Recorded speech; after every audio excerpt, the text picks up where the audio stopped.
Very well. Now that you've understood that, right, I disabled. Please go check out the previous post to gauge what we're saying here, what's happening, what are your bearings, right? Otherwise, you're not going to understand why I'm huffing and puffing and blowing the house down like this. Yeah, no, I was speaking about American commenters and how they're bad, and so I disabled my comments. That was the one downside. However, the one upside of it is that I got a flood of subscribers.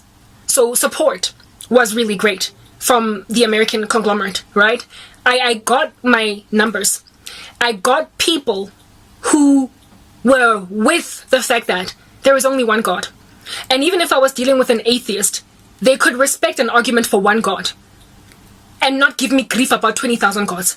I once had a very academic, intellectual discussion with a guy who was an atheist. He was mature, he wasn't rude. So we had like a little bit of an exchange. And I appreciated his, what's this academic contribution to why he believed that there is no God. We were mature with each other, and I could handle comments like those, but the rest, guys, like, yeah, anyway, whatever, typesetup thing, that's the thing. He was not busy trying to argue with me over multiple gods. He was arguing with me over God at all, at being in existence.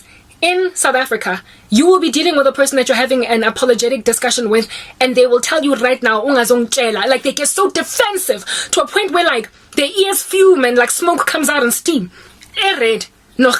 Over the fact that you dare decline the call of Ubungoma. You dare decline the fact of ancestors. They get defensive. They guard those gods of theirs with their dear lives, even though they're going to condemn them to eternal fire. I never had any such issues. It was a tranquil, peaceful environment. If anybody was subscribing to me and was edified by the work that I was sharing, they understood that I was sharing it in the name of one God. I therefore was not facing the risk of numerous, just bodies upon bodies scattered like skittles of unsubscribers because I dared say Jesus is the only way. If a person subscribed to me, they will subscribe to me and stay with me because they believe that Christ is the only way. Just one God. Here, you will go and edify in South Africa and impress somebody with the words of Christ on your tongue. Do you understand? And then the next video you do, you are now speaking about how Jesus is the only way, the truth, and the life, and they will unsubscribe only because you don't acknowledge ancestors. If you do a video where you, let's say you do an apologetics discussion against fornication, right? Where you are like, sexual sin will send you down a path of nastiness. Don't do it. They'll be like, yes, I agree, Karab. And then the next day you are like, ancestral worship and Wongoma. Anything different in that African spirituality, I correct. They will unsubscribe. So you believe in chastity. You are literally, Ivishi, Mauchada, you are a virgin at marriage because that's what even the ancestors approve. But just because I said Christ is the only way, I was like, I don't want to deal with, a fluctuating YouTube channel where you gain 50 subscribers and then you lose 35. I'm trying to do a net gain here, not a net loss. So if a person subscribes to me, they are super taken by the wind of what I'm saying and they believe it. One God, nothing else.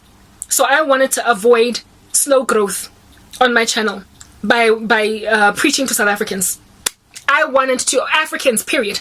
I literally wrote them off. I'm trying to help you guys understand. I was like Jonah, where they were concerned, and they're like Nineveh. I wrote them off because of what they did to me, or the abuse that I have endured, to a point of strategizing to get an audience from nations across the world that are generally monotheistic. And they were to me North America, that continent, Europe, that continent, and perhaps Australia. Don't come tell me about Asia, and don't come tell me about the Middle East, because they are just going to jihad the living daylights out of me. And also, do not come tell me about Africa.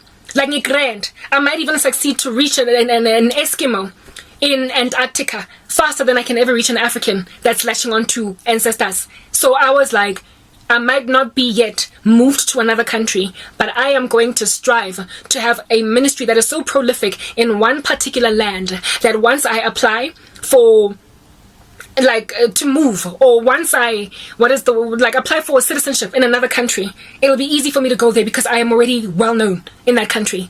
I also wanted to make things move in such a way so as to increase my likelihood of marrying a non-South African man.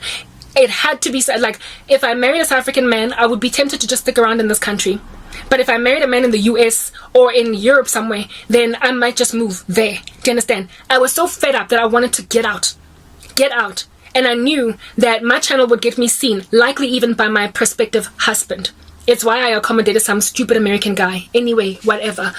Yo, guys, alright, Dene. South Africa ought not be so bad that a person would want to leave it. We are not South Sudan. I don't know why in the world I'm experiencing the life of a South Sudanese, struggling, famine, ravaged little girl. Anyway, whatever. So, my strategy did work to win me quite a handsome audience from the US. Most of my subscribers on both my channels are from the US, but my first channel, which is the one that I originally started, it was the get-go, the original ride or die, right? This channel started because, not just started, but I recommenced and re-energized it because of my PTSD from allowing some American guy to pursue me, right? And this American dude was yo guys, you know when you run away from one place and you think, but better the devil you know than the one that you don't know. I never imagined, like I have experienced so much witchcraft attack from South Africans. Men, and I don't know how many men, I can't count them on my 10 fingers, have put witchcraft on me before they even speak to me so I could favor them romantically. They literally pursue women with witchcraft. They are so besotted with sorcery that they can't even trust their own manhood and ego to successfully win a woman's number. They can't even slide into my DMs on social media and see if maybe I respond. No, they will go and fetch witchcraft on you. I don't know how many such men I dealt with when I was working in corporate South Africa. And so therefore my experiences with South African black men have been just, they've left a very bitter taste in my mouth. And for me, it's like, share la booty, ask me out if you're interested. But don't abuse me spiritually. Do not manipulate the outcome of the decision that I will make to be with you with sorcery.